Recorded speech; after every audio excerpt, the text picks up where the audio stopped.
Synthetic grass is an excellent drought-tolerant alternative to traditional grass lawns. By following a few steps, do-it-yourselfers can create a beautiful, long-lasting lawn. First, you must grade the area. We recommend sketching out the area with accurate measurements in order to best accommodate normal widths and lengths of synthetic grass. Next is demolition. The project area should be 2 to 3 inches below grade and free of root systems. A sod cutter works best and they're available for rent. If installing a drip line or sprinkler system, be sure to trench the affected area 6 to 12 inches below grade, depending on the system. You should fill the trench areas before setting the grade base. Next, place wire mesh to prevent burrowing animals as well as a layer of weed fabric. For households with pets, you may wish to ignore the weed fabric as it may attract pet urine. Now it's time to lay down our grade base. Common base materials are decomposed granite or Class II road base, approximately 1 cubic yard for every 150 square feet. Compact the area using a motorized plate compactor or hand tamper, wetting the area to ensure a firm, compact base, paying particular attention to edges and odd shapes.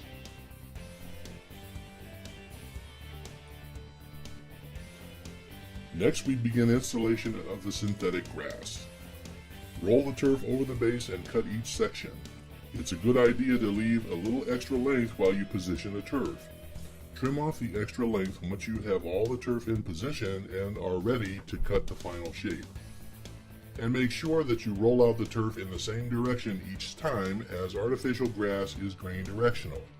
Before cutting the turf to make your seams, always make sure the grain of the fibers face the same direction on both sections of turf. Double check the fit of the two sections, making sure there is no overlap, as any overlapping of the two pieces will cause a bulge or wrinkle in the seam. Use nails to secure the turf edges and around the perimeter of the installation area.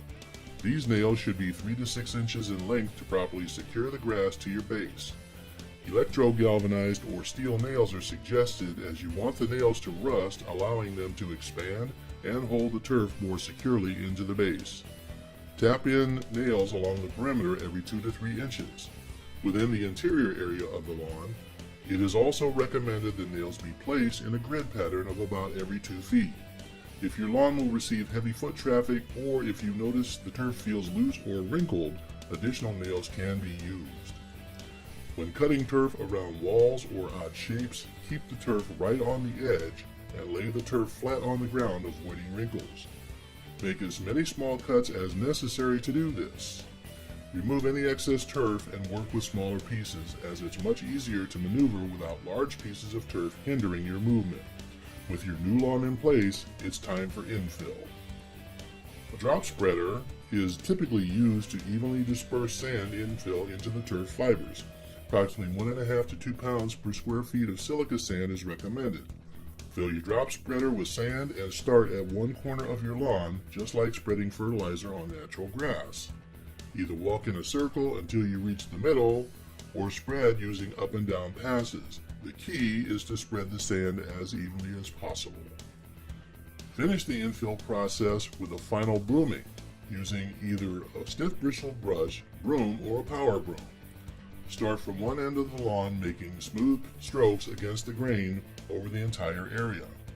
Inspect what you've done, and if necessary, place additional sand with a drop spreader where it is needed and work those areas in with your broom. And finally, grab a chair, a cold beverage of your choice, and enjoy your new synthetic grass lawn.